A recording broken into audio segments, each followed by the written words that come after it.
KIMT Storm Track 3 meteorologist Sara Knox is joining us now, and we have a really nice weekend ahead of us. No snow to speak of, and we are finally going to start seeing some of that warm up. Yeah, temperatures actually where they should be here coming for the weekend. Of course, before that, we are here on Wednesday. We still have plenty of days to go, and temperatures are still cold. Now, big difference today is going to be the cloud cover. Doesn't look like much in Mason City right now, and to be honest, it's not a lot. We're talking some pretty thin clouds still battling the high pressure that is pretty firmly in place here in the upper Midwest, but cloud cover nonetheless. Still sunny though, and we are still seeing not quite a bit of melting here. It's cold outside, beautiful though. And as we go through the rest of the day, temperatures are slowly going to rise. Very comparable to what we had yesterday, aside from the cloud cover, which is actually going to help keep things slightly, not getting as warm as we would if we had as much sunshine. So as temperatures do climb above the 0 mark, they will be staying below the 0 mark when it comes to the wind chills. So yes, more dangerous cold, and we're not ready to bring out the flip-flops quite yet.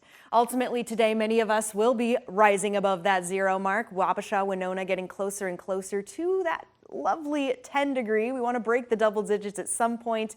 Rochester a high of 2, and then the sun will slowly set and more bitter cold comes our way. We'll get to that in just a moment though. Satellite and radar picking up on some of that cloud cover I mentioned. Again, not super thick clouds, but clouds nonetheless. That's really the biggest difference we see today compared to yesterday. Otherwise, high pressure is, like I said, firmly in place here for the upper Midwest.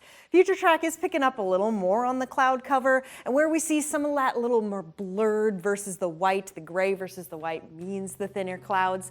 We're not necessarily going to get as cloudy as we see there coming through the day, but the clouds will be there. By the time we get into the evening, though, a lot of this will start to fade away. This is around midnight, officially starting off our Thursday. And as we go later into Thursday, expect more sunshine, but also keeping those northwestern winds. Yes, more cold on the way for Thursday, but again, we are slowly warming up, and we see that more so when we talk low temperatures. So tonight, we will be falling back below the 0 mark. The big difference here, though, is that we're not seeing as many double digits below 0. Rochester getting around 8 below, Charles City, Mason City 9 below, Albert Lee as well, where, say, yesterday, or rather this morning, we were seeing temperatures in the double digits below 0. All right, but that's okay. We can see that slow trend, but when we take a look at the next 10 days, that's where we see the bigger difference. Yes, temperatures rising here quickly as we get to the end of the week. It's also here on the 10-day forecast. Another cold weather advisory tonight into tomorrow morning, but then those temperatures ramp up 30s by the weekend.